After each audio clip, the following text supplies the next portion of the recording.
Selamat pagi Indonesia. Anda menyaksikan seputar Bali terkini pukul 9 WITA bersama saya Arna Wiyatnyana Suputra.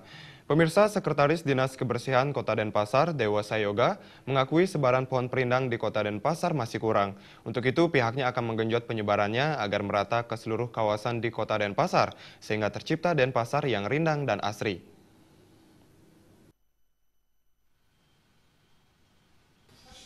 Dewa Sayoga mengatakan hingga saat ini sebaran pohon perindang di Kota Denpasar belum merata. Sejumlah kawasan di Kota Denpasar belum ditumbuhi pohon perindang sehingga terlihat gersang dan kurang asri. Salah satu kawasan yang membutuhkan pohon perindang yakni kawasan Jalan Teguh Umar dan Gatot Subroto. Kawasan tersebut sangat padat oleh aktivitas kendaraan bermotor sehingga membutuhkan pohon perindang sebagai penyerap polusi. Selain menyerap polusi, keberadaan pohon perindang juga untuk menambah nilai estetika lingkungan Kota Denpasar. Karenanya pihaknya akan menggenjot pemerataan pohon perindang ke seluruh kawasan di Kota Denpasar untuk menciptakan Denpasar yang rindang dan asri. Sebaran tadinya memang sebaran pohon untuk seluruh ruas jalan di Kota Denpasar masih kurang, tetapi belakangan ini kan kita perlahan-lahan sudah kita sub kembali.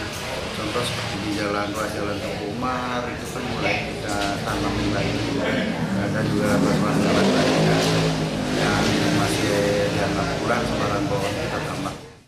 Selain menambah sebaran pohon perindang, Dinas Kebersihan Kota Denpasar juga gencar memberikan penyuluhan kepada warga kota untuk turut menjaga keberadaan dan kelestarian pohon perindang.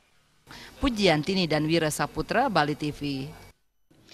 Pemirsa, demikian seputar Bali terkini kali ini. Nantikan informasi menarik kami dalam seputar Bali terkini 1 jam mendatang.